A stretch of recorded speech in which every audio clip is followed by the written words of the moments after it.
हैं KP foundation. मैं पंकज सिंह। अगर आप हमारे चैनल पे नए आए हैं तो चैनल को कर लीजिएगा सब्सक्राइब और वीडियो को करते रहिएगा लाइक। आज का हमारा प्रैक्टिस सेट नंबर है 3 एडिटोरिया। 2 टेस्ट हो चुका है और हमारे चैनल पे प्लेलिस्ट बना हुआ है, अगर आप नहीं देखे हैं तो देखिए और चैनल को सब्सक्राइब और वीडियो को लाइक करते रहिए। तब तक मैं थोड़ा स्क्रीन को एडजस्ट कर रहा हूँ और तीसरा नंबर प्रैक्टिस सेट का शुरुआत कर रहे हैं।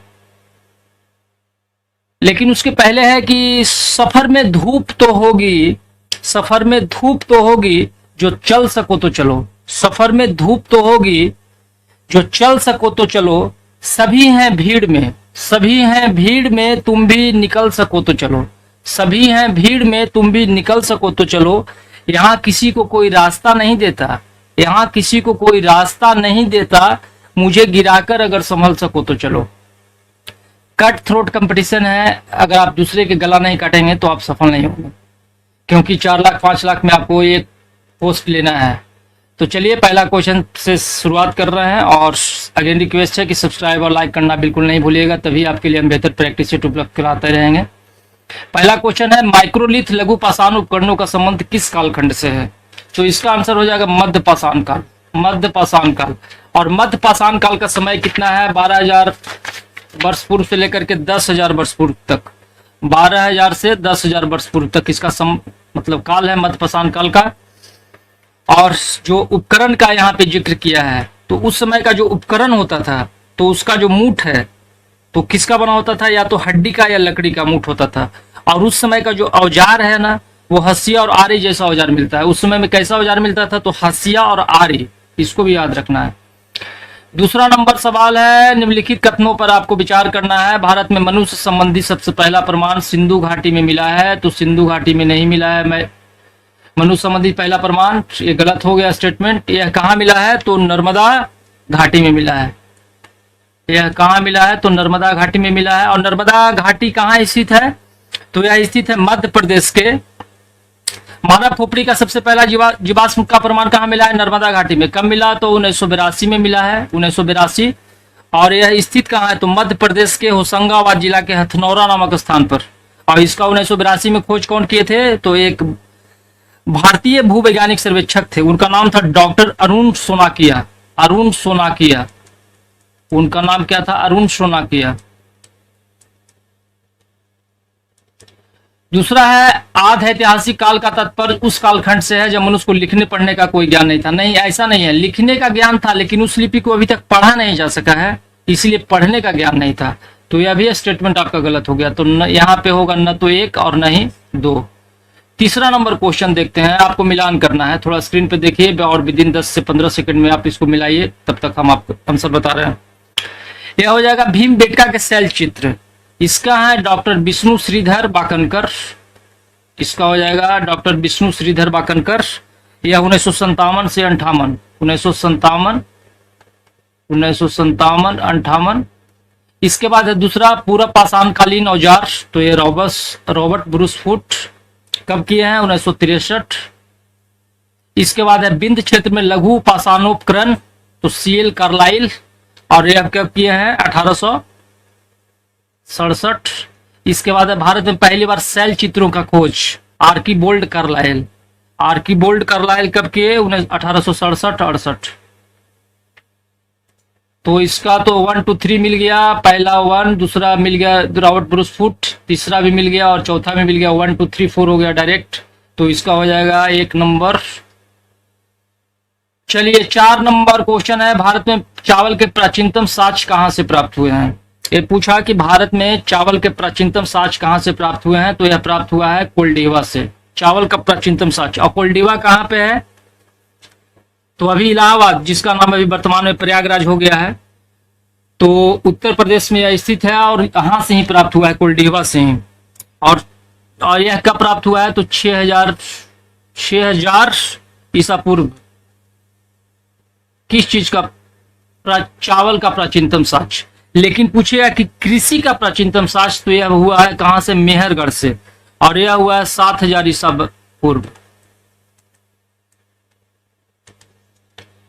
कृषि का प्राचीनतम साक्ष्य कहां से प्राप्त हुआ है? तो मेहरगढ़ से। लेकिन चावल का प्राचीनतम साक्ष्य कोल्डीवा से। चलिए अब मिलान करना है। निम्नलिखित सिंधु घाटी के सभ्यता के स्थलों पर विचार कीजिए और किसके लिए विचार करना है, कौन सा स्थल सिंधु घाटी सभ्यता के बंदरगाह थे, बंदरगाह के बारे में पता लगाना है। तो लोथल बंदरगाह था, बिल्कुल सही है। मोहनजोदड़ो बंदरगाह नहीं था, राखीगढ़ी बंदरगाह यह भी नहीं था, सुरकोगदा बंदरगाह था। तो इसका स्टेटमेंट 1 और 4 हो गया। और यह दोनों कहाँ स्थित है, तो दोनों गुजरात में स्थित है, मतलब लोथल और सुरकोगदा दोनों गुजरात में है। चलिए आपको 6 नंबर सवाल है। रिक्त स्थान की पूर्ति विकल्प में दिए गए उचित शब्द के आधार पर कीजिए। सिंधु सभ्यता का खोज सन 1921 में कौन किया था, तो राय बहादुर दयाराम साहनी किए थे, राय बहादुर दयाराम साहनी। और जिसको आधे ऐतिहासिक काल मतलब प्रोटो हिस्टोरिक युग कहा जाता है। और इसका जो समय है कब है, 2400 ईसा पूर्व से लेकर के 1700 ईसा पूर्व तक सर्वमान्य तिथि है। अब 7 नंबर सवाल देख रहे हैं। 7 नंबर क्वेश्चन कर रहा है कि सिंधु घाटी सभ्यता का भारत में स्थित वह कौन सा स्थल है जिसे यूनेस्को ने विश्व विरासत स्थल की सूची में शामिल किया है, तो इसका आंसर हो जाएगा धौलावीरा। धौलावीरा। और इसको कब शामिल किया है, तो 2021 में शामिल किया है। धौलावीरा का खोज मतलब खोज क्या खुदाई होता था, तो सबसे पहला बार खुदाई किए थे जेपी जोशी। जेपी जोशी किए 1967-68। इसके बाद दूसरी बार खुदाई करते हैं रविंद्र सिंह बिष्ट 1990-91। तो यह भी आपको याद रखना है। चलिए 8 नंबर क्वेश्चन है, आपको मिलान करना है। थोड़ा स्क्रीन में छोटा कर रहा हूं। लोथल। लोथल कहाँ है, तो लोथल है गुजरात के अहमदाबाद जिला। ये तो फेमस है। चनहुद्रो गुजरात के अहमदाबाद जिला और किस नदी पर है, तो यह भोगवा नदी पर। यह सभी लोथल भोगवा नदी पे है। चनहुद्रो है पाकिस्तान के सिंध प्रांत में नवाबशाह जिला। और किस नदी पर है, तो सिंधु नदी पर। मोहनजोदड़ो है पाकिस्तान के सिंध प्रांत के लड़काना जिला में। तो 4 हो जाएगा। कालीबंगन राजस्थान का हनुमानगढ़ जिला। तो यह मिल गया। तो इसका आंसर हो जाएगा कहाँ है, बी नंबर हो जाएगा। B number, b for ball. और मिलान देख लीजिए। चलिए अब 9 नंबर स्टेटमेंट देखते हैं। कथन ए तथा कारण आर पर विचार कीजिए तथा नीचे दिए गए विकल्प के आधार पर सही उत्तर का चयन करना है आपको। सिंधु सभ्यता के लोग संभवतः धान चावल की खेती से परिचित थे, बिल्कुल सही है। इस सभ्यता के सभी स्थलों के चावल के साक्ष्य प्राप्त हुए, नहीं ये गलत है। सभी स्थल से प्राप्त नहीं हुआ है। तो कहां से प्राप्त हुआ है, सिर्फ 2 जगह से प्राप्त हुआ है, रंगपुर और लोथल। तो इसका स्टेटमेंट हो गया ये सही है, पर आर क्या है, गलत है। क्योंकि यहां पे दे दिया था कि सभी स्थल, जबकि 2 ही स्थल से प्राप्त हुआ है। चावल का खेती के परिचित थे मतलब। अब 10 नंबर सवाल देख रहे हैं, क्या हो गया। 10 नंबर क्वेश्चन है, सिंधु सभ्यता के लोग सीसा का आयात किस देश से करते थे, तो सीसा का आयात करते थे कहां से, ईरान से। सीसा का आयात करते थे ईरान से। सोना अफगानिस्तान, ईरान, कर्नाटक क्षेत्र। चांदी अफगानिस्तान, ईरान। तांबा ओमान, बलूचिस्तान, खेतरी और राजस्थान से करते थे। 3 अफगानिस्तान, ईरान। सीसा ईरान से करते थे, सीसा ईरान से। अब 11 नंबर क्वेश्चन देख रहे हैं। निम्नलिखित कथनों पर विचार करना है आपको, विचार ही करते रहना है। सिंधु सभ्यता के लोग तलवार से परिचित थे, नहीं गलत। तलवार क्या करेंगे उन लोग। पर्दा प्रथा एवं वेश्यावृत्ति सैंधव सभ्यता में प्रचलित थी, बिल्कुल सही है। हड़प्पा से नर्तकी का एकांश मूर्ति मिला है, नहीं ये गलत है। मोहनजोदड़ो से मिला है। सिंधु सभ्यता के लोग घोड़े से परिचित थे, यह भी सही है, क्योंकि घोड़ा का साक्ष्य 3 जगह से मिलता है। एक मेरे के यहाँ पहले आदमी काम करता था, नौकर था, उसका नाम था सक्कल। तो सक्कल से बन गया सुरकोगदा, कालीबंगन और लोथल। 3 जगह से मिला है घोड़े का साक्ष्य। तो ये स्टेटमेंट सही है। तो इसका हो जाएगा 2 और 4। 2 और 4 कहाँ है, तो यह है सी नंबर। पर सवाल है, भारत में सर्वप्रथम वैज्ञानिक आधार पर भारत की जनसंख्या का प्रजातीय विभेदीकरण करने वाले व्यक्ति कौन थे, तो इसका आंसर हो जाएगा हर्बर्ट होप रिस्ले भाई साहब थे। यह भारत में मतलब भारतीय नागरिक सेवा ICS अधिकारी थे 1851 से लेकर के 1911 तक। और भारत की जनसंख्या का प्रजातीय विभेदीकरण कब किया, यह 1892 ईस्वी में। 1892 ईस्वी में यह काम यह किए थे, हर्बर्ट होप रिस्ले। चलिए 13 नंबर सवाल देख रहे हैं। मोहनजोदड़ो से एक सील पर 3 मुख वाले देवता जिसे पशुपतिनाथ कहा गया है की मूर्ति मिली है, जिसके चारों ओर कुछ जानवर विराजमान है। निम्नलिखित में से कौन सा जानवर उसमें शामिल नहीं है? तो आपको पता होना चाहिए कि कौन कौन है, तो ऑटोमेटिक छट जाएगी कौन नहीं है। तो हाथी है, गैंडा है, बाघ है, और इसके साथ एक क्या है, भैंसा, लेकिन शेर नहीं है। तो इसका आंसर हो गया सी नंबर। यही पूछ रहा था, हाथी, बाघ, गैंडा, भैंसा, 4 याद रखिए। 14 नंबर क्वेश्चन है, हड़प्पा एवं मोहनजोदड़ो एक ही विस्तृत साम्राज्य की जुड़वा राजधानी थी। उपरोक्त कथन किस विद्वान का है? एक थे अंग्रेजी इतिहासकार पिगट, यह कहे थे। 15 नंबर सवाल है, आर्य शब्द क्या इंगित करता है? तो आर्य शब्द जो है भाषा समूह को इंगित करता है। और आर्यों का भाषा क्या था? तो संस्कृत था। आर्यों का भाषा क्या है? संस्कृत, मतलब वैदिक सभ्यता। और वैदिक सभ्यता कैसा सभ्यता था? तो ग्रामीण सभ्यता था। अब 16 नंबर मिलान करना है आपको। उषा, उषा है प्रगति एवं उत्थान की देवता, सही है। अग्नि है आंधी तूफान के देवता नहीं।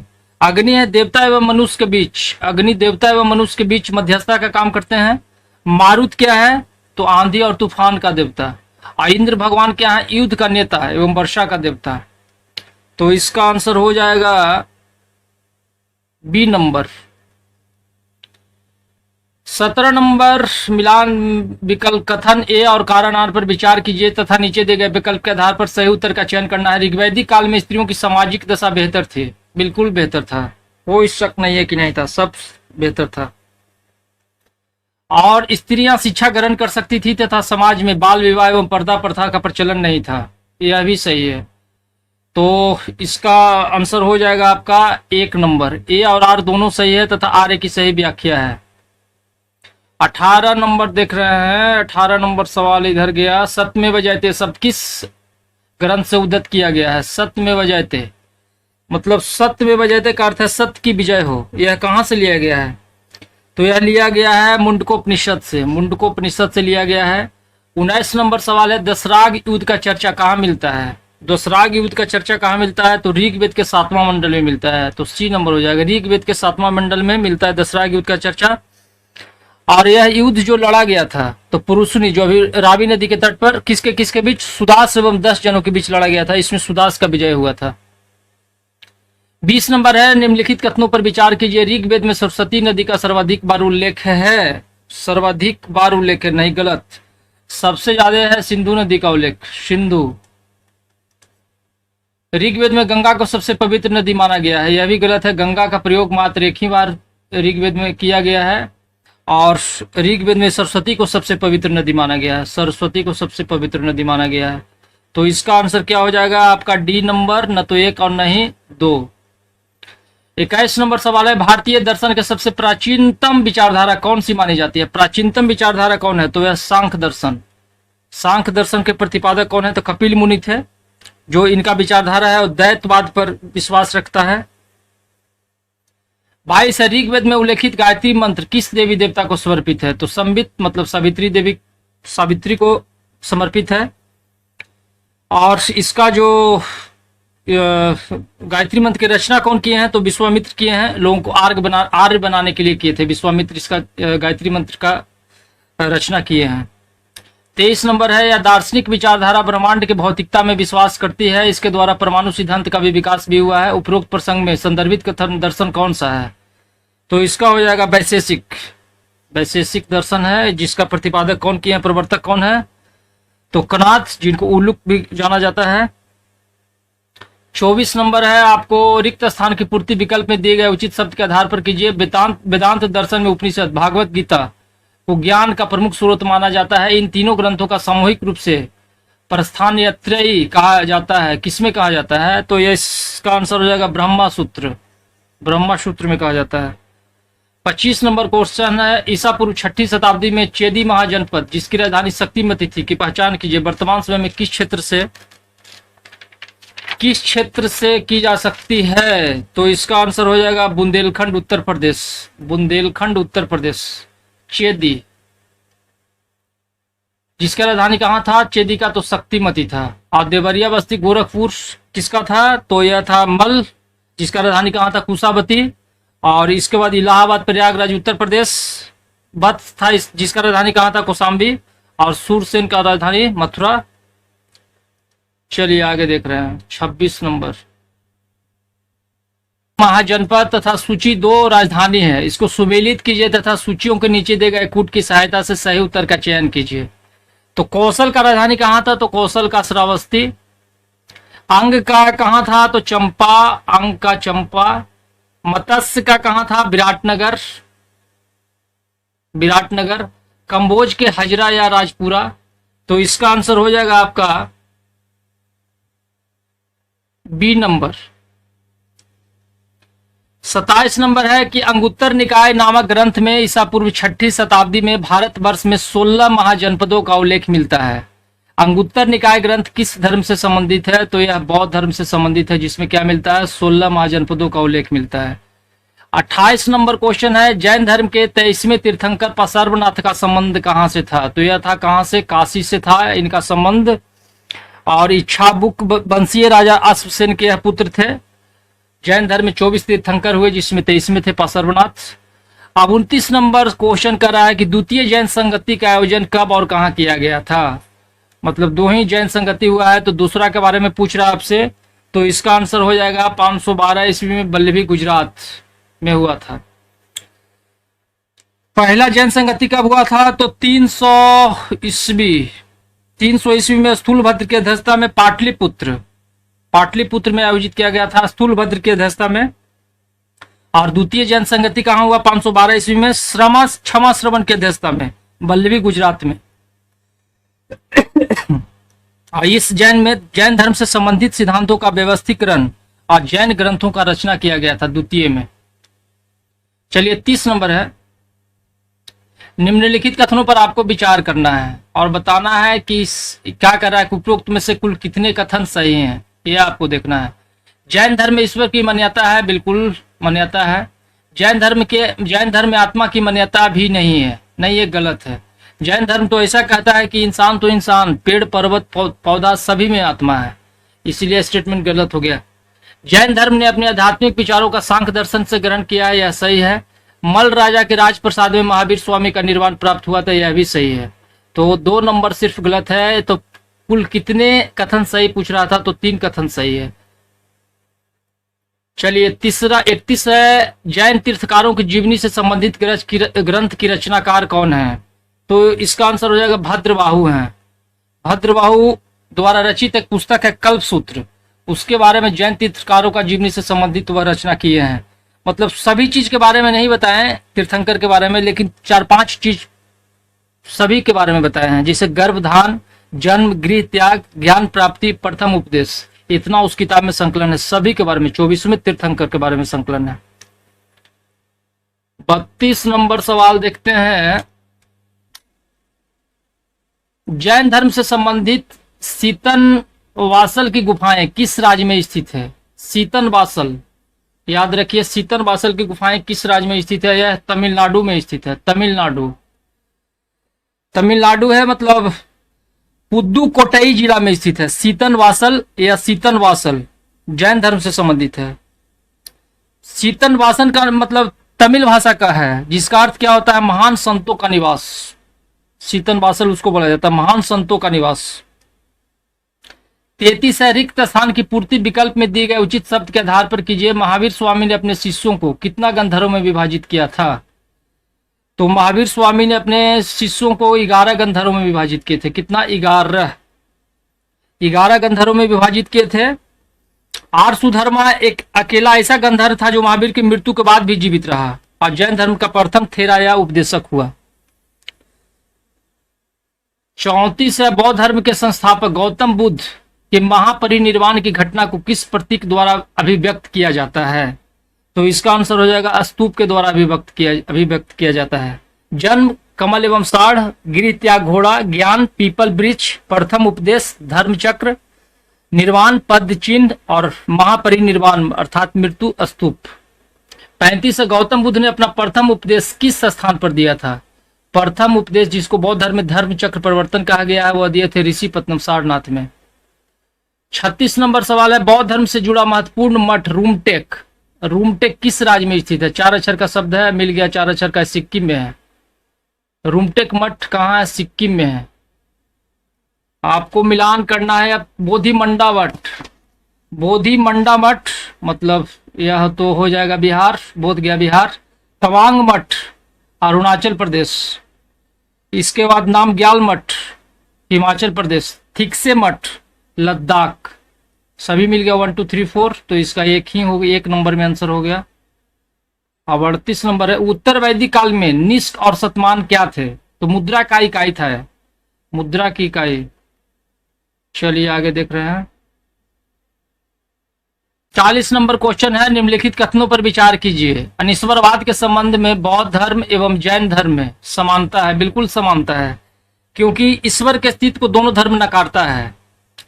और दूसरा है, पाली त्रिपिटक ग्रंथों की पहली शताब्दी ईसा पूर्व में श्रीलंका के शासक बतगामनी की देखरेख में पहली बार लिपिबद्ध किया गया था। मतलब त्रिपिटक ग्रंथ, त्रिपिटक ग्रंथ का मीन्स क्या मतलब है कि विनय पिटक, सूत पिटक और अभिधम पिटक, तीनों पिटकों का भाषा क्या था? पाली था।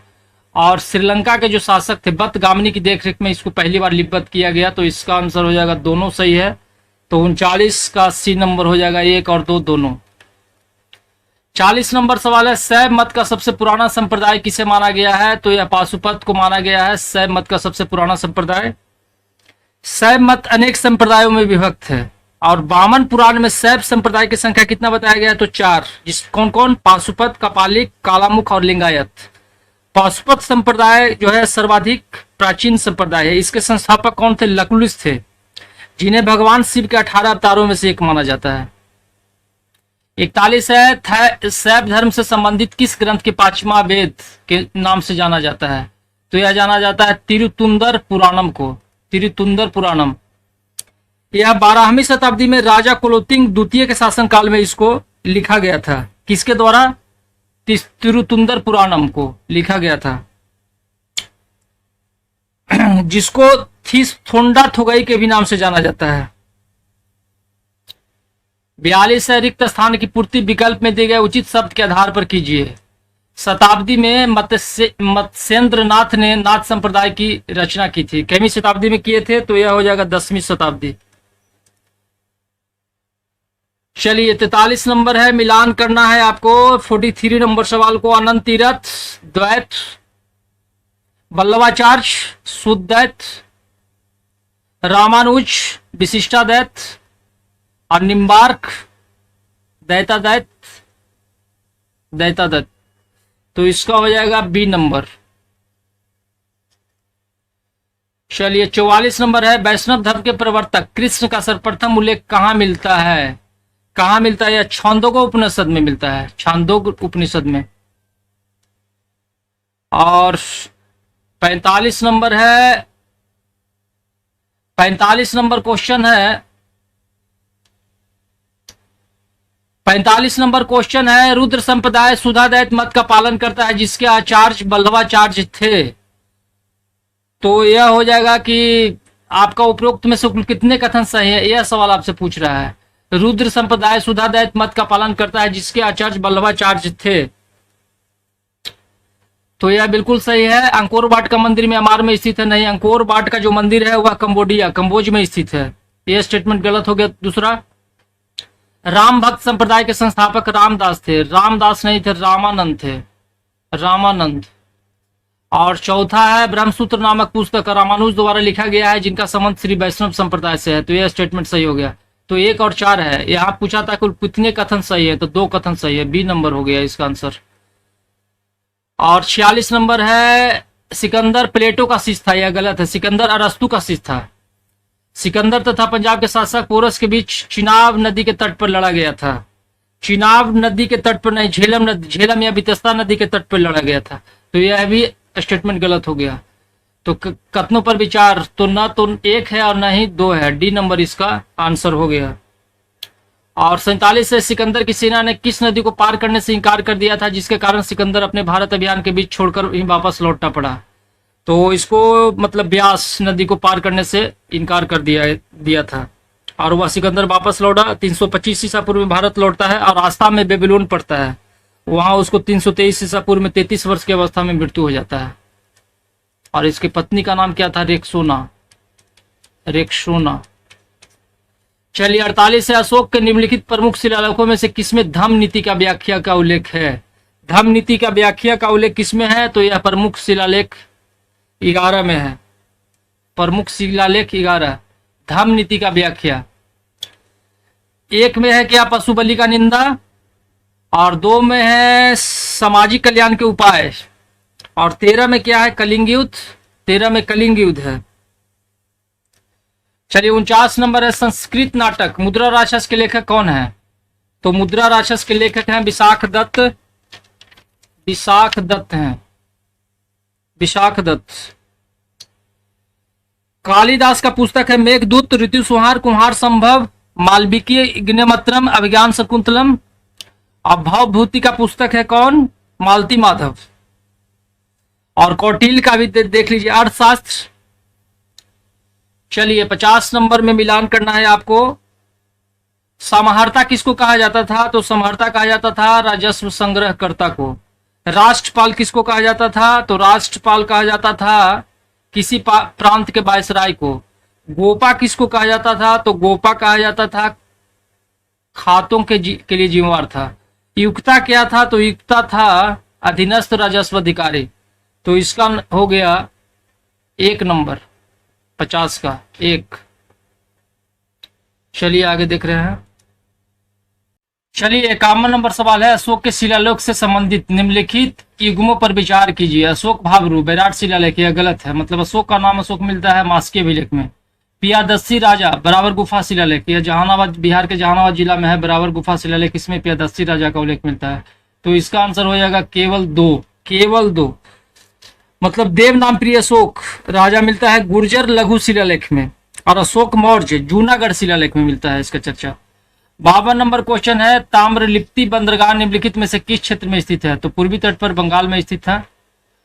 53 नंबर है, अजात शत्रु निम्नलिखित में से किस राजवंश से संबंधित था? तो यह हर्यक वंश का राजा था। हर्यक वंश का यह राजा था।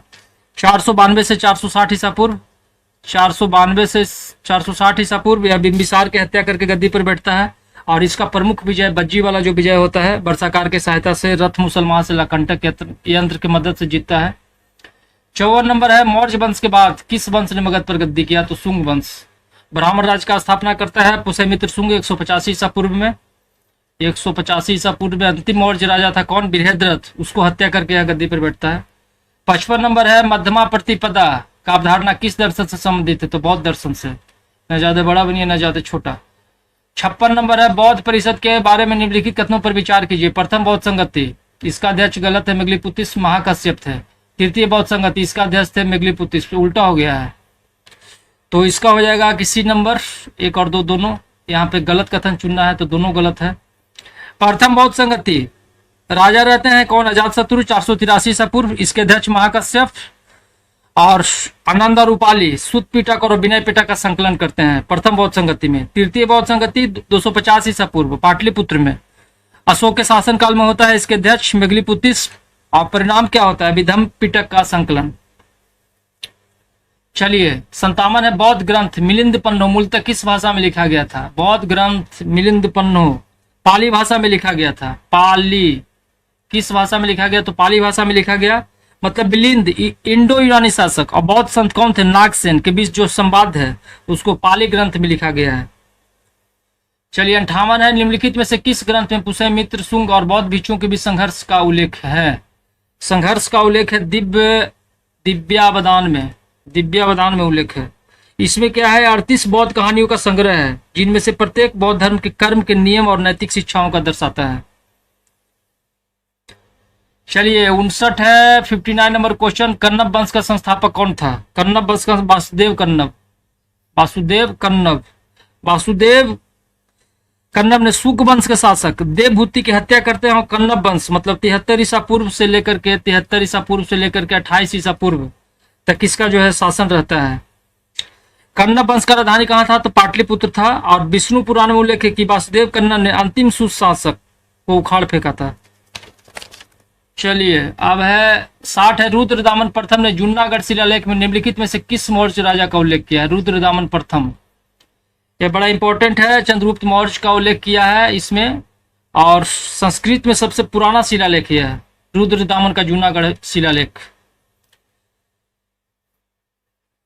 चलिए 61 है, किस शासक के शासनकाल में सेंट थॉमस ईसाई धर्म का प्रचार करने भारत आए थे? तो इसका आंसर हो जाएगा आपका पार्थियन।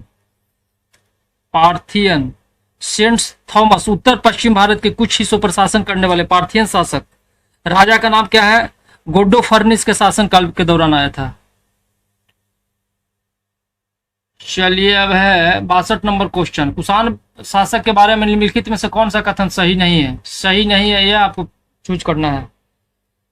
तो कुषाणों ने बड़ी संख्या में सोने के सिक्के जारी किए, सही है। कनिष्क कुषाण वंश का एक प्रमुख शासक था, सही है। कुषाण ने बौद्ध धर्म को बढ़ावा दिया और चौथी बौद्ध संगति पर आयोजन के, सही है।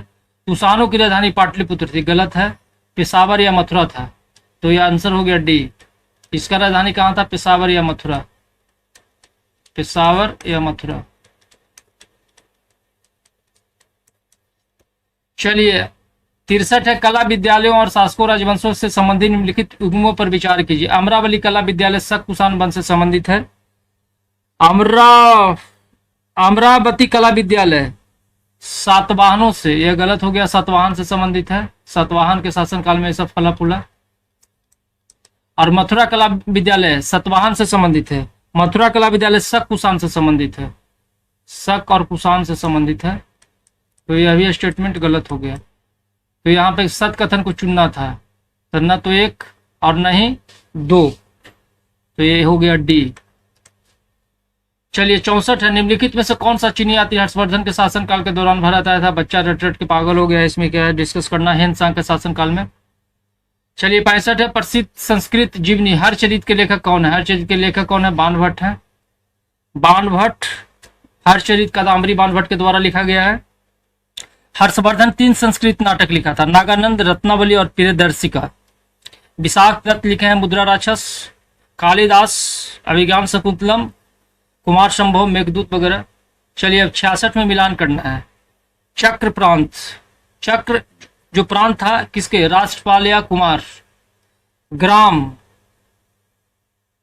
मतलब गांव, ग्रामिका। संग्रह, गोपा। आहार, प्रादेशिक या प्रशासनिक। कितने युग्म सही सुमेलित हैं यह दे रहा है, तो केवल 2, केवल 2 सही सम्मिलित हैं। निम्नलिखित कथनों पर विचार करें। मगध क्षेत्र में लौह भंडारों में सबसे प्रसिद्ध समृद्ध था। कृषि को बढ़ावा देने के लिए विशाल सेना को भोजन उपलब्ध कराने के लिए घने जंगलों को साफ करने हेतु लोहे के औजारों का इस्तेमाल हथियारों के रूप में किया जाता था, सही है। लौह युग में अपनी भौगोलिक स्थिति के कारण मगध सबसे शक्तिशाली राज्य के रूप में उभरा था, सही है। दोनों कथन सही है। ये हो जाएगा कथन ए और कथन 2 दोनों सही है। कथन 2 कथन ए की सही व्याख्या भी कर रहा है। आगे देख रहे हैं, आगे चलिए 68 नंबर क्वेश्चन है, गुप्त काल के संदर्भ में निम्नलिखित में से कौन सा कथन सही है? यह आपको पहचान करना है। समुद्रगुप्त के दरबार में नवरत्न पाए गए, बिल्कुल गलत है स्टेटमेंट कि नवरत्न चंद्रगुप्त द्वितीय के शासनकाल में प्रसिद्ध था। चंद्रगुप्त द्वितीय के शासनकाल में प्रसिद्ध था, इसलिए स्टेटमेंट गलत है। दूसरा स्टेटमेंट है कि सती प्रथा का पहला उदाहरण गुप्त काल में 510 ईस्वी में भानुगुप्त के एरन शिलालेख में मिलता है, यह स्टेटमेंट सही है। और तीसरा स्टेटमेंट है गुप्त काल में कृषि योग्य भूमि को क्षेत्र को भूमि कहा जाता था, तो यह भी स्टेटमेंट सही है। गुप्त काल में 5 समूहों में वर्गीकृत था भूमि। क्षेत्र भूमि का होता था कृषि योग्य भूमि, कृषि योग्य भूमि को क्षेत्र भूमि कहा जाता था। इसके बाद खिल्ला मतलब बंजर भूमि को कहा जाता था। वास्तु भूमि कहा जाता था रहने योग्य भूमि को। चारागाह भूमि तो चारागाह है ही। और इसके बाद एक अपहृत भूमि था जिसको वन भूमि कहा जाता था। तो ये स्टेटमेंट दूसरा और तीसरा सही हो गया, इसलिए इसका आंसर हो जाएगा सी नंबर। 69 नंबर है अनेकांतवाद। युग्मों पर विचार कीजिए, कौन सा युग्म सही नहीं है यह आपको पहचान करना है। तो अनेकांतवाद है जैन धर्म से संबंधित, जैन धर्म से संबंधित है, तो यह स्टेटमेंट हो गया है गलत। और त्रिरत्न जैन धर्म से संबंधित है। त्रिरत्न सम्यक विश्वास मतलब सम्यक दर्शन, सम्यक ज्ञान, सम्यक चरित्र, तो ये स्टेटमेंट पूछ रहा था कौन सा सही नहीं है, तो 1 नंबर सही नहीं है, केवल 1 हो जाएगा। और 70 नंबर क्वेश्चन है, कौन सा स्थल सिंधु सभ्यता का सबसे बड़ा भारतीय स्थल है? तो भारत सबसे बड़ा सिंधु सभ्यता का भारतीय स्थल है राखी गढ़ी। और सिंधु घाटी सभ्यता का सबसे बड़ा स्थल मोहनजोदाड़ो, इसमें बृहत स्नानगार पाए गए हैं। और धौलावीरा तो 3 भागों में विभाजित है और लोथल बंदरगाह के लिए प्रसिद्ध था। 71 नंबर क्वेश्चन है, सातवाहन किस प्रकार के सिक्के जारी करने के लिए जाने जाते थे? तो सातवाहन सिक्का जारी करते थे सीसा और तांबा। इसके बाद और कौन कौन जारी करता था? कांस और प्रोटीन में सिक्के जारी करते थे। तो सीसा, तांबा, कांस और प्रोटीन के सिक्के जारी करते थे, इसलिए सी नंबर इसका आंसर हो जाएगा। अब 72 है, निम्नलिखित गुप्त शासकों के कालानुक्रमिक क्रम में व्यवस्थित करना है आपको। चंद्रगुप्त द्वितीय, विक्रमादित्य, इनका शासनकाल जो है 380 से लेकर के 414 ईस्वी तक है। इसके बाद कुमार गुप्त का जो शासन है 415 से 455 ईस्वी। इसके बाद समुद्रगुप्त का जो शासन है 335 से 380। रामगुप्त का शासन थोड़ा विवादास्पद है, लेकिन समुद्रगुप्त, इसका आंसर हो जाएगा आपको डी नंबर 3412। सबसे पहले 3 समुद्रगुप्त, इसके बाद रामगुप्त आए हैं समुद्रगुप्त के बाद, लेकिन विवादास्पद है। इसके बाद फिर चंद्रगुप्त द्वितीय, इसके बाद फिर कुमार गुप्त।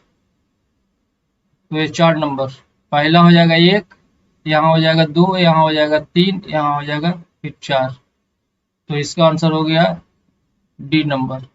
73 है, निम्नलिखित प्रकार के सिक्के किसने जारी किए? गजरोही प्रकार, खड़गधारी प्रकार, खंग निहंता प्रकार, कार्तिकेय प्रकार और अप्रतिघा मुद्रा। तो यह जारी किए थे कुमार गुप्त प्रथम, कार्तिकेय के उपासक थे, इसीलिए वह कार्तिकेय सिक्का भी जारी किए हैं, कार्तिकेय प्रकार का सिक्का। चलिए, पहाड़पुर शिलालेख किस गुप्त शासक का है? पहाड़पुर शिलालेख है बुद्ध गुप्त से संबंधित। अब है, गुप्त शासन के दौरान विनय स्थिति स्थापक एक महत्वपूर्ण अधिकारी था, उसका मुख्य कार्य क्या था? विनय स्थिति स्थापक एक महत्वपूर्ण अधिकारी था, उसका मुख्य कार्य क्या था? तो उसका मुख्य कार्य था धार्मिक मामलों के मुख्य अधिकारी था, वह धार्मिक मामलों का मुख्य अधिकारी। और शाही महल का मुख्य द्वारपाल मतलब महाप्रतिहारी कहलाता था, महाप्रतिहारी।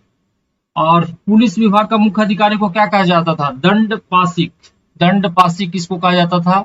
और घुड़सवार सेना का प्रमुख क्या कहलाता था? महाअश्वपति। चलिए, 76 नंबर क्वेश्चन है, गुप्त काल के दौरान प्रयुक्त शब्द भुक्ति का अर्थ क्या है? भुक्ति का क्या अर्थ है? तो यह भुक्ति का अर्थ है प्रशासनिक इकाई। 77 नंबर है, सती प्रथा का पहला साक्ष्य किस काल में मिलता है? तो गुप्त काल में देखिए किए हैं, गुप्त काल का एरन अभिलेख से मिलता है। सती प्रथा का जो उदाहरण है 510 ईस्वी में मध्य प्रदेश में भानुगुप्त के एरन अभिलेख से मिलता है। अब आपको मिलान करना है 78 नंबर। 70 क्षेत्र किसको कहा जाता था? खेती योग्य भूमि कहलाता था, क्षेत्र कृषि योग्य भूमि। खिल्ला मतलब बंजर भूमि, वास्तु मतलब रहने योग्य भूमि, अपरहता मतलब वन भूमि। तो इसका हो गया आपका सी नंबर। 79 नंबर है, मीरपुर खास। मीरपुर खास किससे संबंधित है? तो यह सिंध से संबंधित है। रत्नागिरी उड़ीसा से संबंधित है।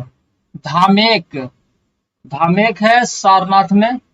इसके बाद काकन्या, काकन्या जो है सांची के महानस्तूप का पुराना नाम है, तो इसीलिए हो जाएगा सांची। तो इसका नंबर, इसका आंसर होगा 1 नंबर ए। 80 नंबर क्वेश्चन है, निम्नलिखित में से कितने संरचनात्मक मंदिर गुप्त काल के हैं? विरूपाक्ष मंदिर, पड़कल, यह किसका है? तो चोल काल का यह है। दशावतार मंदिर है गुप्त काल का। बराह मंदिर एरन गुप्त काल का है। कंकाली मंदिर तिगवा यह गुप्त काल का है।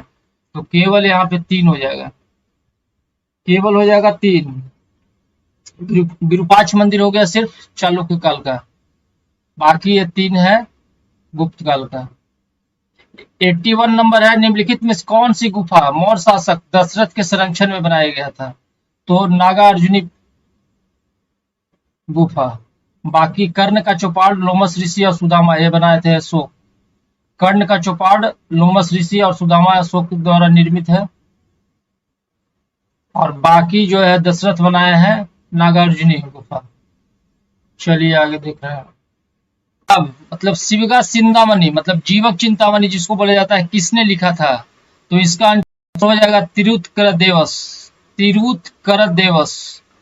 तमिल महाकाव्य शिवगा चिंतामणि मतलब जीवक चिंतामणि के लेखक कौन है? तिरुत्तकरदेवस।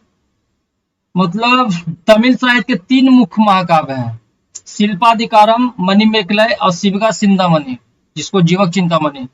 तो शिल्पाधिकारम लिखे हैं इलांगो अडिगल। शिल्पाधिकारम इलांगो अडिगल, दक्षिण भारत का थोड़ा सा नाम भी वैसा ही है। मणिमेखलाई शीतलाई सटानम, मणिमेखलाई लिखे हैं शीतलाई सटानम, और शिवगा चिंतामणि लिखे हैं तिरुत्तकरदेवस। 83 नंबर है, नेंदू जेलियन किस राज्य का प्रसिद्ध शासक था? नेंदू जेलियन पांड राज्य का प्रसिद्ध शासक था। चेर का सेन गुटवन पता है, चोल का कारिकल। 84 है, पल्लव शासक पुलकेशिन द्वितीय को हराने के बाद बतापी कोंडा, बतापी का विजेता की उपाधि किसने धारण किया था? तो यह किया था नरसिंह वर्मन मामाला। नरसिंह वर्मन मामाला किया था। 85 नंबर क्वेश्चन है, जयदेव किस वंश के दरबारी कवि थे? तो यह सेन वंश के राजा थे लक्ष्मण सेन, उनका ही दरबारी कवि थे जयदेव। जयदेव गीत गोविंद के लेखक यही हैं जयदेव। 86 नंबर सवाल है, कंबना कुटना और पुगलेंदी तमिल कविता के 3 रत्न माने जाते हैं, कंबना कुटना और पुगलेंदी।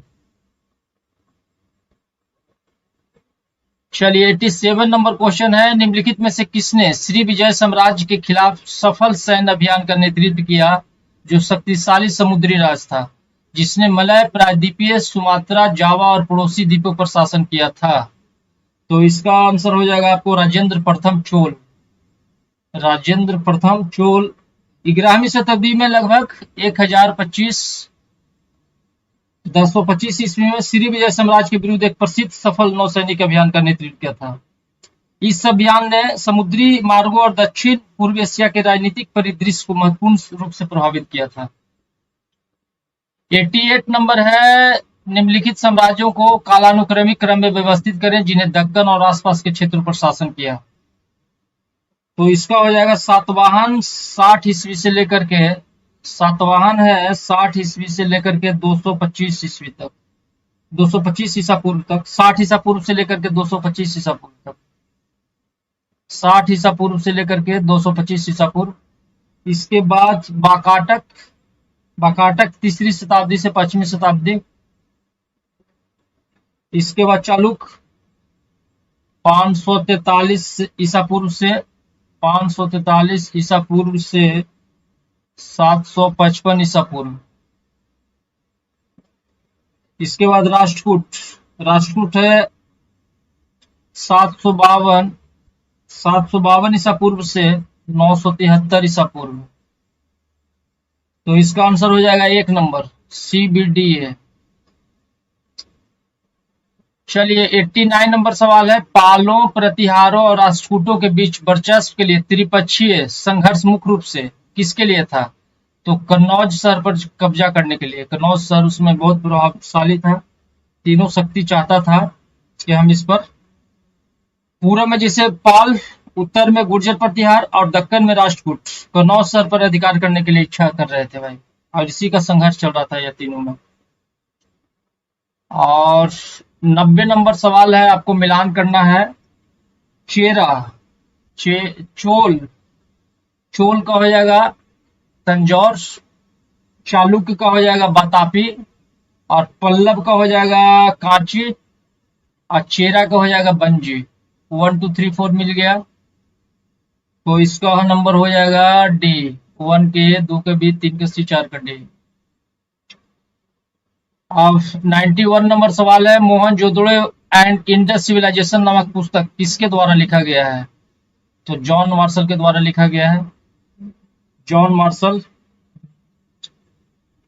चलिए अब मिलान करना है। परुस्नी, परुस्नी रावी नदी के तट पे, बितस्ता, झेलम नदी, अस्किनी, चिनाब, बिपाशा, ब्यास। तो 92 का हो गया डी नंबर। 93 है, गलत मिलान का चयन करें। गलत मिलान का सांख्य कपिल ठीक है, न्याय के गौतम ठीक है, पूर्व मीमांसा के जैमिनी है, तो यहाँ कनाद दे दिया है। कनाद है वैशेषिक दर्शन, तो ये गलत हो गया, यही आपका आंसर पूछ रहा था। योग के पतंजलि हैं, तो सी नंबर इसका आंसर हो गया।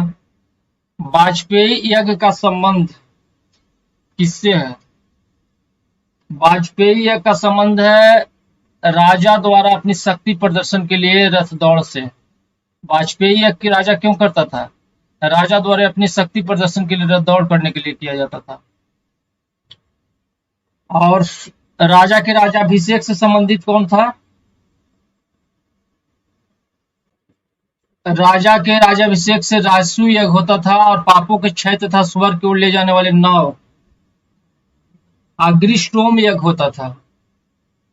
राजनीतिक वर्चस्व के लिए स्वस्थ तथा विद्वान पुरुष की बलि पुरुष मेघ यज्ञ होता था, पुरुष मेघ यज्ञ।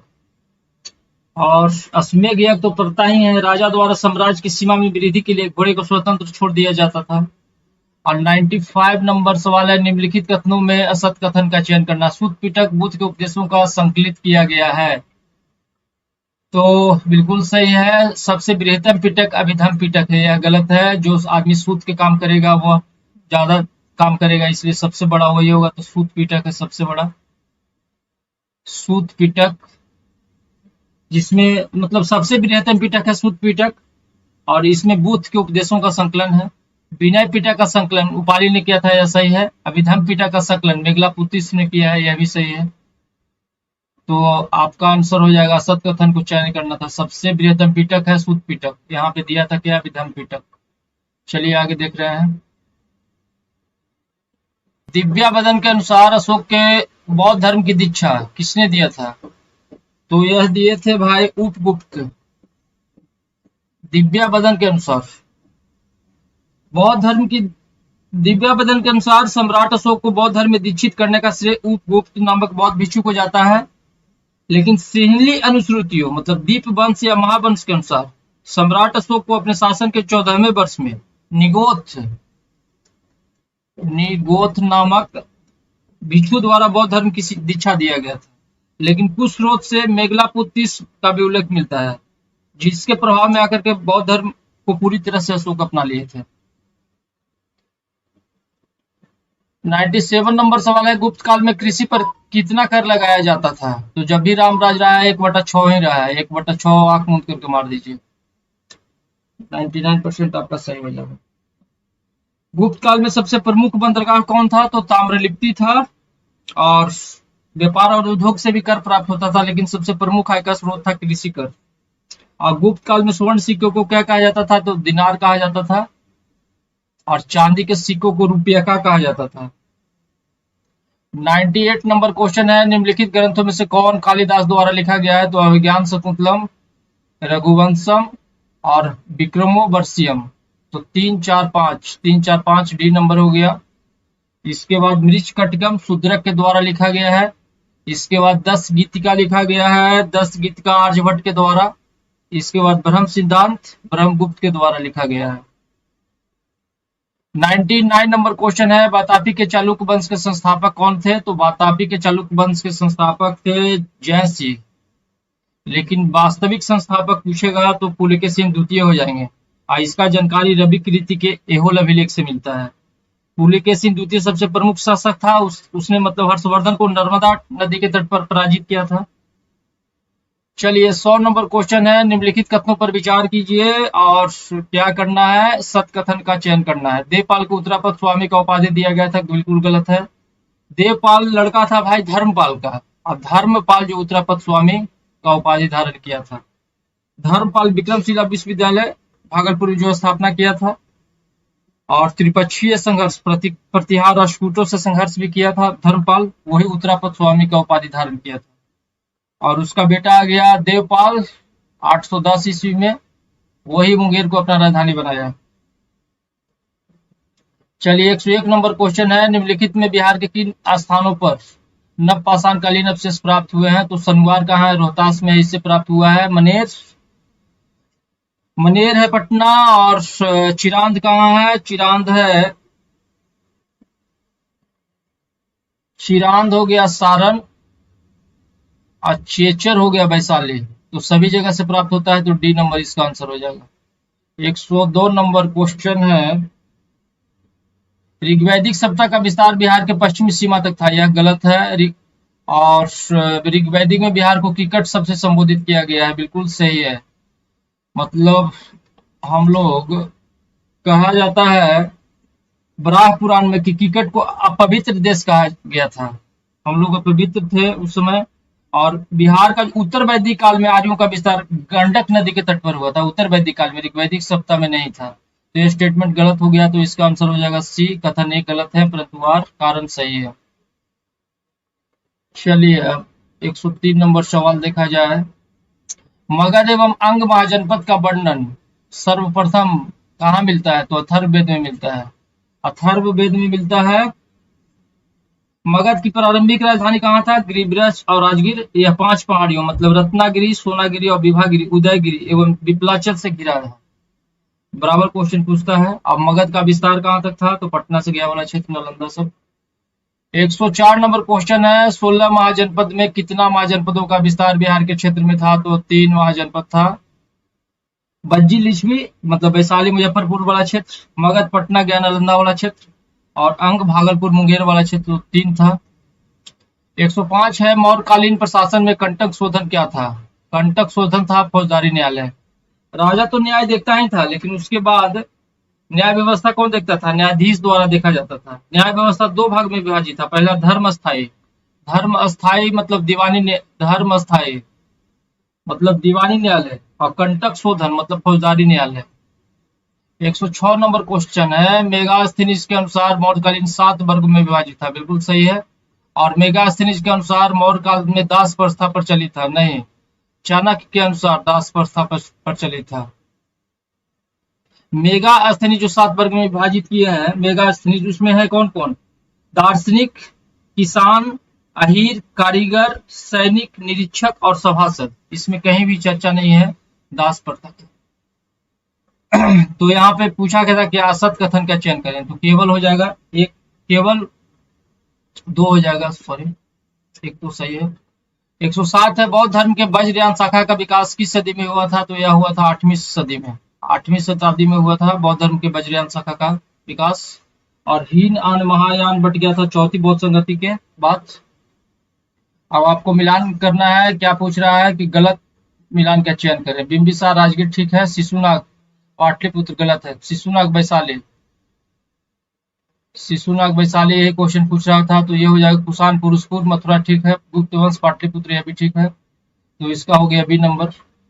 109 नंबर क्वेश्चन है, प्रजा परमपिता साहित्य के मुख्य लेखक कौन थे? तो इसका हो जाएगा नागार्जुन।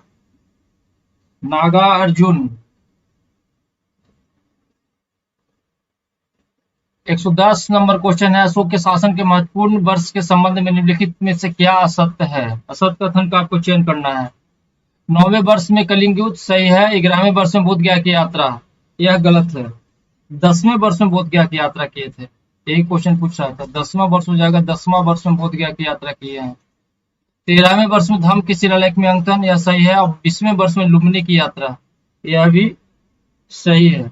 और जिस वहां गए थे तो लुम्बिनी का यात्रा किए, तो वहां कर घटा करके 1/8 कर दिए थे।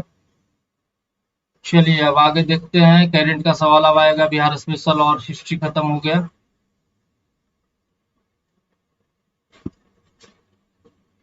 क्वेश्चन है, पशुधन स्वास्थ्य और रोग नियंत्रण कार्यक्रम के तहत पशु औषधि केंद्रों के संबंध में निम्नलिखित कथनों पर विचार करें। इस पहल का मुख्य उद्देश्य पशुधन के स्वास्थ्य को बढ़ाने के लिए केवल ब्रांडेड पशु चिकित्सा दवाओं का वितरण करना है। यह स्टेटमेंट गलत है। बात ऐसा नहीं है। बात ऐसा है कि सरकार पशुधन स्वास्थ्य और रोग नियंत्रण कार्यक्रम के तहत पशु औषधि केंद्र शुरू करने जा रहा है। और जिसका उद्देश्य क्या है, देश भर में सस्ती पशु चिकित्सा दवाएं उपलब्ध कराना है। केवल ब्रांडेड लोगों का नहीं किया जाएगा, ब्रांडेड पशु चिकित्सा नहीं है, तो ये स्टेटमेंट गलत हो गया। दूसरा स्टेटमेंट है, इन केंद्रों को मानव औषधियों के लिए प्रयुक्त सफल प्रधानमंत्री भारतीय जन औषधि परियोजना पीएमबीजेके के मॉडल पर आधारित किया गया है। स्टेटमेंट सही है। और तीसरा स्टेटमेंट है, इस परियोजना के लिए 75 करोड़ रुपया का आवंटन किया गया है, जिसमें दवा की बिक्री को बढ़ावा देने के लिए अतिरिक्त प्रोत्साहन भी शामिल है। तो यह स्टेटमेंट भी सही है। तो इसका हो जाएगा केवल 2 और 3।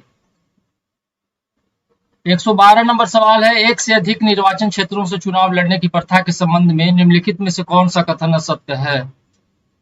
आपको असत्य कथन का चयन करना है। 1996 से पहले किसी उम्मीदवार के चुनाव लड़ने के लिए सीटों की संख्या पर कोई सीमा नहीं था। ऐसा ही है, कोई सीमा नहीं था, जितना मन है उतना चुनाव आप लड़िए। जन प्रतिनिधि अधिनियम 1996 के बाद संशोधन करके उम्मीदवारों को अधिकतम 2 निर्वाचन क्षेत्रों से चुनाव लड़ने की अनुमति दिया गया। ये भी स्टेटमेंट सही है। 1996 में ऐसा नियम आया है कि अधिकतम आप 2 ही सीट से चुनाव लड़ सकते हैं, और अगर दोनों सीट जीत जाते हैं तो फिर एक सीट को 14 दिन के अंदर आपको छोड़ना पड़ता है। मतलब लिखित दीजिए 14 दिन के अंदर, नहीं तो फिर दोनों से सदस्यता चला जाएगा। तीसरा स्टेटमेंट है, संवैधानिक प्रावधानों के अनुसार एक से अधिक सीटें जीतने वाले उम्मीदवारों के सभी सीटों से इस्तीफा देना होगा, केवल एक सीटों को छोड़कर। या नहीं है, संवैधानिक ऐसा कोई नियम नहीं था। जब ये 1996 में बना तो जन प्रतिनिधि अधिनियम 1951 के धारा 33 के 7 के क में ऐसा प्रावधान लाया गया 1996 में कि आप 2 ही सीट से चुनाव लड़ सकते हैं। और संविधान इसमें सीधे तौर पर शामिल नहीं है, कोई ऐसा विनियमित नहीं करता है संविधान जो है निश्चित करता है कि एक व्यक्ति केवल लोकसभा या राज्यसभा से या विधानसभा में से एक से अधिक सीटों पर एक साथ प्रतिनिधित्व न करे। यदि कोई उम्मीदवार जीत भी जा रहा है तो वह 14 दिन के भीतर एक सीट का चयन उसको करना है। तो यह स्टेटमेंट हो गया गलत, सी नंबर। यही पूछ रहा था कि कौन असत्य है, तो इसका आंसर हो गया सी। जन प्रतिनिधि अधिनियम 1951 की धारा 33 के 7 के क में ऐसा नियम है, 1996 में इसको लाया गया है। डी नंबर है कि आलोचकों की तर्क है कि इस प्रथा से सत्तारूढ़ पार्टी के विभिन्न क्षेत्रों में निरंतर प्रभाव सुनिश्चित करके अनुपातिक रूप से लाभ मिलता है। यह भी सही है, अभी हाल ही का यह बहस है, इसलिए करंट मुद्दा उठ गया है, तो आपका आंसर हो गया सी नंबर। 113 है, प्रधानमंत्री मातृ बंधन योजना पीएमबीवाई के संबंध में निम्नलिखित कथनों पर विचार करें। यह योजना महिला एवं बाल विकास मंत्रालय द्वारा 1 जनवरी 2017 को शुरू किया गया था। यह सही है। मातृत्व लाभ को एक महिला को उसके पहले 2 जीवित बच्चों के लिए प्रदान किया जाता है, बशर्ते कि दूसरा बच्चा लड़की हो। यह भी सही है। गर्भवती महिलाओं और स्तनपान कराने वाली माताओं पहले बच्चों के लिए 5,000 की राशि 3 किस्तों में दी जाती है। यह भी सही है। दूसरे बच्चे के लिए यदि वह लड़की है तो जन्म के बाद एक किस्त में 6,000 की राशि प्रदान की जाती है। ये भी सही है। तो इसका हो जाएगा 1, 2, 3, 4 चारों स्टेटमेंट सही है इसका। चलिए 114 नंबर सवाल देखते हैं, बड़ा क्वेश्चन है। केसलर सिंड्रोम का संबंध निम्नलिखित में से किससे है। केसलर सिंड्रोम का संबंध है पृथ्वी की निचली कक्षा में अंतरिक्ष मलबे के घनत्व में वृद्धि से, जिससे टकराव की संभावना क्या होता है, बढ़ जाता है। केसलर सिंड्रोम मतलब केसलर सिंड्रोम एक ऐसा परिदृश्य है जिसमें पृथ्वी की निचली कक्षा यानी पृथ्वी की सतह से 2000 किलोमीटर के भीतर अंतरिक्ष मलबे का घनत्व इतना अधिक हो जाता है, एक वस्तु जैसे उपग्रह या रॉकेट का चरण और मलबे के बीच टकराव से उत्पन्न होने वाले मतलब क्षय संभावित रूप से अधिक टकराव को बढ़ावा दे सकती है। इससे अंतरिक्ष के उपयोग को और भी जोखिम भरा बना सकता है। तो इसका आंसर हो जाएगा सी नंबर। 115 नंबर क्वेश्चन है, सार्वजनिक स्वास्थ्य पहल के तहत थायराइड्स का उपयोग किस बीमारी को पता लगाने के लिए किया जा रहा है, तो क्षय रोग टीबी को पता लगाने के लिए। 116 नंबर सवाल है, बैलेंस लाइन क्या है, जैसा कि हाल ही में अकादमिक अध्ययनों और वृत्त चित्रों में पुनः विचार किया गया है। तो इसका आंसर हो जाएगा आपका बी नंबर। एक जैव भौगोलिक सीमा जो इंडोनेशियाई द्वीप समूह में वनस्पतियों और जीवों को विशिष्ट विकासवादी पथों को चिन्हित करता है। इसका आंसर हो गया बी नंबर। मतलब क्या है, ब्रिटिश प्रकृतिवादी थे अल्फ्रेड रसेल वॉलेस ने 1859 में इस रेखा के रूप में चिन्हित किया था कि एक जैव भौगोलिक कहाँ इस सीमा था, तो यह सीमा था इंडोनेशियाई द्वीप समूह जो कि वनस्पति और जीवों के विशिष्ट विकासवादी पथों पर प्रकाश डालती है।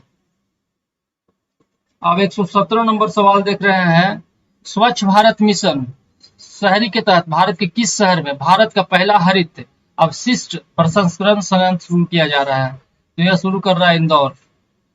इंदौर शुरू कर रहा है कि हरित अपशिष्ट प्रसंस्करण शुरू किया जा रहा है।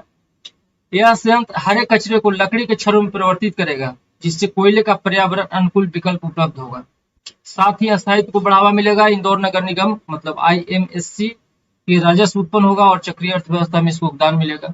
118 नंबर है, सुप्रीम कोर्ट द्वारा छात्रों को मानसिक स्वास्थ्य संबंधी चिंताओं को दूर करने के लिए गठित राष्ट्रीय टास्क फोर्स मतलब NTF की अध्यक्षता कौन करेगा? तो यह करेंगे, इसका आंसर हो जाएगा सी नंबर, न्यायमूर्ति S रविंद्र भट्ट करने वाले हैं। और ऐसा वो इसलिए करने वाले हैं कि उच्च शिक्षा में बढ़ती आत्महत्याओं जो हो रहा है मानसिक स्वास्थ्य संबंधी चिंता को दूर करने के लिए सुप्रीम कोर्ट ने एक टास्क फोर्स का गठन किया है NTF न्यायमूर्ति S रविंद्र भट्ट की अध्यक्षता में, और वह जांच करेगा कि जो मौजूदा नियम है विश्लेषण करेगा उसका, तथा शैक्षणिक तनाव, जातीयधारी जो भेदभाव हो रहा है, छात्र कल्याण को प्रभावित करने वाले अन्य संस्थागत चुनौतियों से निपटने के लिए समाधान प्रस्तावित करेगा। 119 नंबर है, प्रथम सौर वेद नाम उत्सव का आयोजन बिहार के किस स्थान पर किया गया और इसका मुख्य उद्देश्य क्या था? इसका मुख्य उद्देश्य था मोतिहारी मतलब पूर्वी चंपारण के मोतिहारी में, जिसका उद्देश्य भारतीय सशस्त्र बलों की सैन्य क्षमता को प्रदर्शन कर युवाओं को इसमें शामिल करने हेतु प्रेरित करना है। प्रथम सौर वेदनाम उत्सव का आयोजन कहाँ किया गया? तो बिहार के पूर्वी चंपारण मोतिहारी में किया गया, और जिसका उद्देश्य क्या था? सशस्त्र बलों की सैन्य क्षमताओं का प्रदर्शन कर युवाओं को इसमें शामिल करने हेतु प्रोत्साहित करना। चलिए अब आगे देखते हैं। योग दिवस 2025 का आधिकारिक थीम क्या है? इसका थीम है एक पृथ्वी एक स्वास्थ्य के लिए योग। एक पृथ्वी एक स्वास्थ्य के लिए योग मतलब yoga for one earth one health. इसकी घोषणा प्रधानमंत्री नरेंद्र मोदी मन की बात कार्यक्रम में किए थे, और यह जो थीम है वसुदैव कुटुंबकम की अवधारणा पर आधारित है। वसुदैव कुटुंबकम की अवधारणा पर आधारित है, और जिसका उद्देश्य क्या है? योग के माध्यम से पूरे विश्व को स्वस्थ बनाना है। 121 नंबर सवाल है, क्रिस्टी कोवेंट्री जिन्होंने अंतर्राष्ट्रीय ओलंपिक समिति IOC में एक ऐतिहासिक पद प्राप्त किया है, किस देश के तैराक हैं? तो यह तैराक हैं जिम्बाब्वे के तैराक हैं क्रिस्टी कोवेंट्री, और यह पहली महिला है, पहली अफ्रीकी अध्यक्ष बनकर इतिहास रच दिया है। यह मतलब उनका चुनाव एक महत्वपूर्ण मील का पत्थर है, जो वैश्विक खेल में नेतृत्व, प्रगति, विविधता और समावेशिता के एक नए युग का शुरुआत करता है। 122 नंबर सवाल है, भारत द्वारा हाल ही में यूनेस्को की संभावित सूची में शामिल की गई 6 संपत्तियों में से कौन सी एक नहीं है? तो कांगेर घाटी राष्ट्रीय उद्यान है, मृदुमल मेगालिथिक मेनहिर है, 64 योगिनी मंदिर है, कोणार्क का सूर्य मंदिर नहीं है। कोणार्क का सूर्य मंदिर जो है विश्व धरोहर स्थल की अस्थायी सूची में पहले से ही शामिल है। और भारत अभी हाल ही में अपनी 6 संपत्तियों को यूनेस्को की संभावित सूची में शामिल किया है। पहला कौन है? कांगेर घाटी राष्ट्रीय उद्यान, मृदुमल मेगालिथिक मेनहिर, इसके बाद अशोक के शिलालेख स्थल, 64 योगिनी मंदिर, उत्तर भारत के गुप्त मंदिर और बुंदेला के महल किले। 123 नंबर सवाल है, पहला भारतीय फिल्म महोत्सव किस स्थान पर आयोजित किया गया था? तो यह किया गया था सिएटल अमेरिका में किया गया था, सिएटल अमेरिका। 124 नंबर सवाल है, हाल ही में अरुणाचल प्रदेश के कामले जिले में मनाए गए न्योकुम यूलो उत्सव का संबंध मुख्य रूप से किस जनजाति से है? तो यह जनजाति है नईसी जनजाति से इनका संबंध है। और न्योकुम यूलो उत्सव मुख्य रूप से अरुणाचल प्रदेश में मनाया जाता है, और यह अरुणाचल प्रदेश के नईसी जनजाति का एक कृषि त्योहार है। और अभी हाल ही में हमारे माननीय उपराष्ट्रपति महोदय जगदीप धनखड़ 26 फरवरी 2025 को अरुणाचल प्रदेश के कामले जिले के बोआ शिमला में आयोजित पहले संयुक्त मेगा न्योकुम यूलो उत्सव में भाग लिए थे और उसको संबोधित भी किए थे। 125 नंबर सवाल है, देश में किस राज्य ने गांव के लोगों को त्वरित और पारदर्शी तरीके से न्याय दिलाने के लिए पहली बार ई-ग्राम कचहरी प्रणाली लागू किया है? तो भाई कोई भी काम नया करेंगे हम लोग करेंगे, बिहार इसका हो जाएगा। और मुख्यमंत्री नीतीश कुमार इसका शुरुआत कब किए हैं? 25 अक्टूबर 2024, स्मॉल डेट के साथ याद रखिए, 25 अक्टूबर 2024 को इसका शुरुआत किया गया है। 126 नंबर सवाल है, बिहार आर्थिक सर्वेक्षण 2024-25 के अनुसार वित्तीय वर्ष 2023-24 में बिहार के सकल राज घरेलू उत्पाद मतलब जीएसडीपी की वर्तमान मूल्य पर अनुमानित वृद्धि दर क्या है? तो 14.5% है। वर्तमान मूल्य पर 14.5% है और 2011-12 के स्थिर मूल्य पर 9.2% है, स्थिर मूल्य पर। चलिए 127 है, बिहार बजट 2025-26 में शिक्षा के क्षेत्र के लिए कुल बजट का कितना प्रतिशत आवंटित किया गया है? तो 25% से अधिक। 128 नंबर सवाल है, कोसी मेची नदी जोड़ परियोजना से बिहार के निम्न में से किन जिलों को लाभ होगा? किन जिलों को लाभ होगा? तो अररिया को होगा, इसके बाद पूर्णिया को होगा, इसके बाद कटिहार को होगा, इसके बाद किशनगंज को होगा, सुपौल को नहीं होगा। समझ गए कि नहीं? तो इसका आंसर हो जाएगा 1 2 4 5। 1 2 4 5 कहाँ है? डी नंबर में है। इस परियोजना का अनुमानित लागत क्या है? 6282.32 करोड़, 6282.32 करोड़ है, और जिसमें बिहार को 3652.56 करोड़ रुपया केंद्रीय सहायता दिया गया है, और इससे लाभ होगा कौन कौन? अररिया, पूर्णिया, किशनगंज, कटिहार, 4 जिला, अररिया, पूर्णिया, किशनगंज और कटिहार। 129 नंबर सवाल देख रहे हैं, बिहार के निम्न में से किस जिले में नए चिड़ियाघर खुलेंगे? बिहार के निम्न में से किन जिले में नए चिड़ियाघर खोला जाएगा? तो यह खोला जाएगा सासाराम, गया जी और जमुई, 3 जगह। 1 2 4, 1 2 4 कहाँ है? B number. पहले से कहाँ है? पटना, राजगीर और अररिया, कुल मिलाकर के हो जाएगा 6 जगह। 3 जगह सासाराम, जमुई और गया। इसके बाद पटना, राजगीर और अररिया में पहले से मौजूद है। चलिए देखते हैं 130 नंबर, बिहार राज्य के किन 2 स्थानों पर विशेष आर्थिक क्षेत्र सेज स्थापित किए जाने की घोषणा की गई है? तो इसका आंसर हो जाएगा आपको पश्चिमी चंपारण और बक्सर। पश्चिमी चंपारण और बक्सर में मतलब स्पेशल इकोनॉमिक जोन की स्थापना होगा, कुमार बाग पश्चिमी चंपारण और बक्सर के नावानगर में। विशेष आर्थिक क्षेत्र एक ऐसा भौगोलिक क्षेत्र होता है जो देश के बाकी हिस्सों से अलग आर्थिक नियमों के अधीन होता है।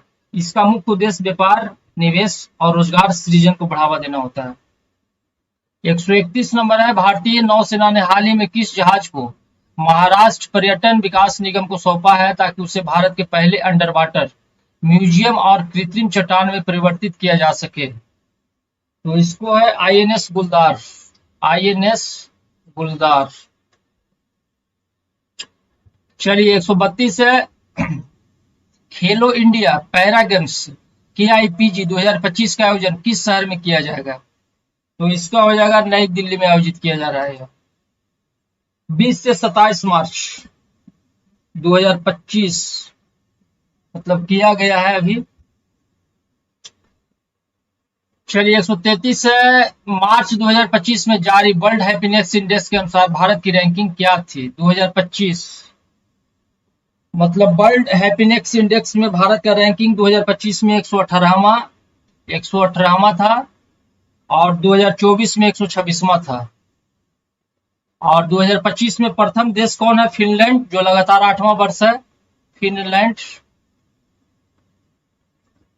इसके बाद है डेनमार्क, आइसलैंड और स्वीडन। और भारत का स्थान अभी 2025 में 118वां है और 2024 में 126वां था, तो इसका आंसर हो जाएगा 118। 134 नंबर है, विश्व क्षय रोग टीबी दिवस 2025 का थीम क्या है? 2025 का थीम क्या है? तो हो जाएगा इसका आंसर हाँ हम टीबी को खत्म कर सकते हैं, प्रतिबद्ध, निवेश, उद्धार। विश्व क्षय रोग टीबी दिवस 2025 का थीम क्या है? तो हाँ हम टीबी को खत्म कर सकते हैं, प्रतिबद्ध, निवेश और उद्धार। 24 मार्च को मनाया जाता है विश्व रोग टीबी दिवस। चलिए 135 नंबर क्वेश्चन है, मार्च 2025 में भारतीय अंतरिक्ष अनुसंधान संगठन इसरो और सेमीकंडक्टर प्रयोगशाला एससीएल द्वारा अंतरिक्ष अनुप्रयोगों को लिए विकसित किए गए भारत के पहले स्वदेशी मतलब 32 बिट माइक्रो प्रोसेसरों के नाम क्या है? तो इसका हो जाएगा विक्रम 3201 और कल्पना 3201। विक्रम 3201 और कल्पना 3201 है। यह तैयार किया है इसरो और VSSC मतलब विक्रम साराभाई अंतरिक्ष केंद्र और SCL चंडीगढ़ संयुक्त रूप से तीनों मिलकर के बनाया है। 32 बिट माइक्रो प्रोसेसर का विकास किया है और इसका नाम दिया है विक्रम 3201 और कल्पना 3201। विक्रम 3201 भारत का पहला पूरी तरह से मेक इन इंडिया मतलब 32 बिट माइक्रो प्रोसेसर है, जो प्रक्षेपण यानी कि कठोर पर्यावरणीय परिस्थितियों में उपयोग के लिए योग्य है। और इसे SCL की 180 nm CMOS सेमीकंडक्टर फैब में फैब्रिकेटेड किया गया है। यह स्वदेशी रूप से डिजाइन किए गए 16 बिट विक्रम 1601 माइक्रो प्रोसेसर का एक उन्नत संस्करण है। 136 से हाल ही में बिहार के ऊर्जा एवं कृषि क्षेत्र में 2 राष्ट्रीय पुरस्कार प्राप्त हुए। इन पुरस्कारों के संबंध में निम्नलिखित में से कौन से कथन सही है? आपको पहचान करना है तो सही है। पहला, ऊर्जा क्षेत्र में स्मार्ट बिजली मीटर लगाने हेतु बिहार को स्वर्ण पुरस्कार मिला है, तो यह सही है। दूसरा है, कृषि एवं किसान सशक्तिकरण के लिए सूचना प्रौद्योगिकी पहले श्रेणी में बिहार कृषि ऐप को स्वर्ण पदक मिला है, तो यह भी सही है। तो 1 और 2 दोनों हो जाएगा। चलिए अब आगे देख रहे हैं। मार्च 2025 में भारत ने किस देश के साथ अपने समुद्री डिजिटलीकरण और डिकार्बोनाइजेशन के बढ़ावा देने के लिए एक आशय पत्र LOI पर हस्ताक्षर किया है? तो यह सिंगापुर के साथ किया है। सिंगापुर के साथ किया है और इस समझौते का लक्ष्य क्या है? दोनों देशों के बीच ग्रीन हाउस गैस मतलब GHG उत्सर्जन को कम करने की दिशा में काम करना है। 138 नंबर है, भारतीय रिजर्व बैंक RBI द्वारा जारी भारत के धन प्रेषण सर्वेक्षण रिपोर्ट 2023-24 के संबंध में निम्नलिखित कथनों पर विचार करना है। 2023-24 में भारत के सबसे अधिक रेमिटेंस संयुक्त राज्य अमेरिका मतलब USA से प्राप्त हुआ है, यह सही है। और 2023-24 में भारत के राज्यों में सबसे अधिक रेमिटेंस किस राज्य में? गुजरात राज्य में प्राप्त हुआ है, यह गलत है, महाराष्ट्र में प्राप्त हुआ है, महाराष्ट्र। तो इसका हो जाएगा केवल कथन 1 सही है, तो केवल कथन 1 सही है तो हो जाएगा 1 नंबर।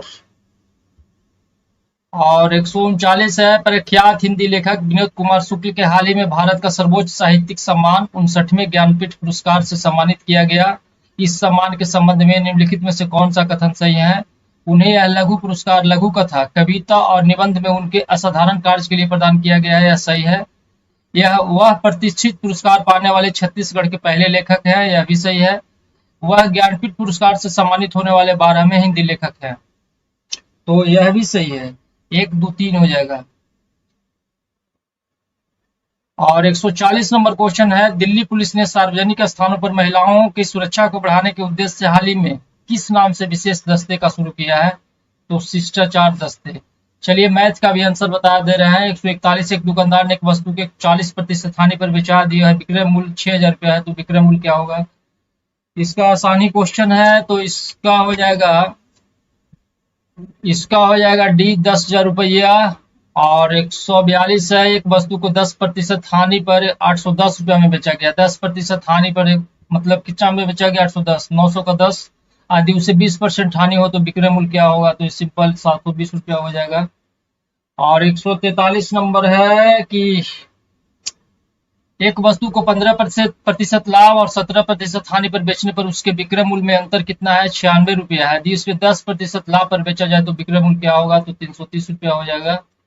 और 144 है, किसी धनराशि पर साधारण ब्याज उस धनराशि का 9/35 है यदि वर्षों की संख्या संख्यात्मक रूप से प्रति वर्ष दर प्रतिशत का 5/7 गुना है, तो प्रति वर्ष दर प्रतिशत क्या है?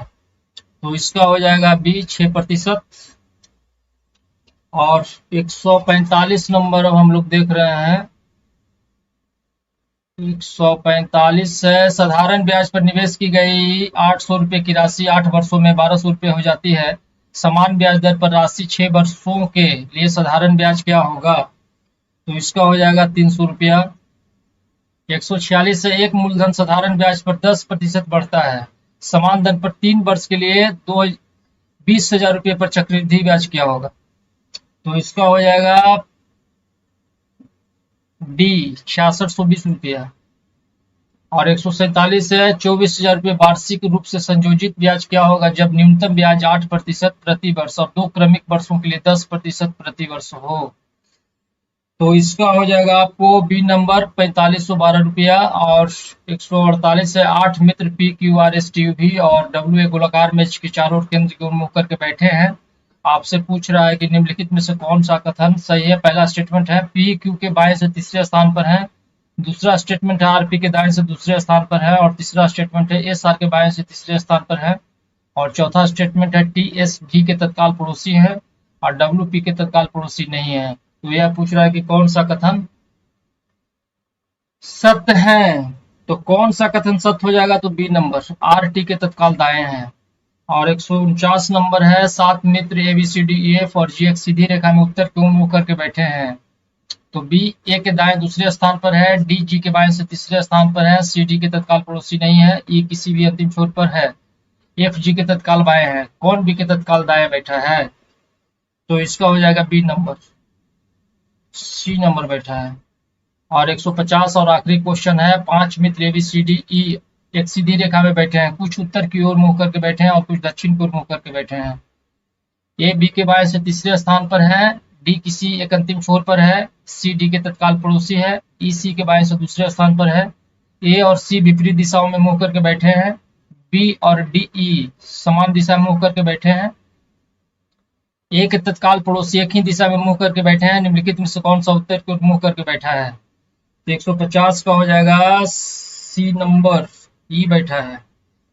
तो चलिए चैनल को कर लीजिएगा सब्सक्राइब और वीडियो को करते रहिएगा लाइक। नेक्स्ट बार से मैथ वगैरह सबका डिस्कशन करते रहेंगे, तो सब्सक्राइब और लाइक करना बिल्कुल नहीं भूलिएगा। हम आपके लिए बेहतर प्रैक्टिस सेट बुक का भी लाएंगे। तो चैनल को कर लीजिए सब्सक्राइब और वीडियो को करते रहिएगा लाइक। धन्यवाद, नमस्कार। फिर मिलेंगे आपसे हम दूसरे वीडियो के साथ में पंकज सिंह।